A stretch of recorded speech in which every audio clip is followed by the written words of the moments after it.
கிறுக்கு எப்ப பார்த்தாலும் நைன் நைன் விழிச்சுன்னு கிடப்ப தள்ளாக்க வீட்டுல அவனுட்டான மனசு நிம்மதியை கிடக்க விட மாட்டான்.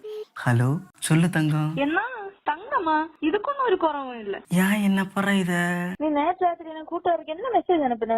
யாரு ஜெனிசாளுக்கா? அவள்கிட்ட நான் அதுக்கு தப்பா ஒண்ணும் பேசலையா? என்ன ஜெனிசாளா? அப்ப அவள்கிட்ட நீ பேசுவியா? நீ யார கேட்ட? ஓ, நீ உள்ள கண்ட பொண்ணுகளுக்கு எல்லாம் மெசேஜ் விட்டோண்டா கிடக்க. நேற்று ராத்திரி நீ சரோஜாளுக்கு என்ன மெசேஜ் அனுப்புன? என்ன சரோஜா கூட்டுக்காரியா? நான் வீட்டுல இல்லன்னு அறிய மாட்டேன். நான் நினைச்சேன் நீ என்னத்த உண்டாக்குனாலும் நான் அறிவேன். அப்படி ஒண்ணும் செல்லாத. நானே உன்னையும் நமக்கு பிறகு போற பிள்ளை நினைச்சு ஜீவிச்சு உண்டாக்கி இருக்கேன் தெரியுமா? நீ வா எடுத்தா கள்ளம் தான் சொல்லுவேன். ஒன்னும் தெரியாது எனக்கு. நீ இப்படியே செய்து கொண்டிருந்தீங்க நான் சாவுவேன். இப்படிப்பட்ட ஒருத்தனை கூட நான் ஜீவிச்சணும். நீ இப்படி ஒண்ணும் செல்லாத. நீ இல்லைங்க எனக்கு யாருண்டு? நான் சாவுவேனே, நான் சாவுவேன். நீ எப்பளும் சாவுதுன்னு நினைச்சது ஒரு நாளைங்கிற செத்தியா நீ?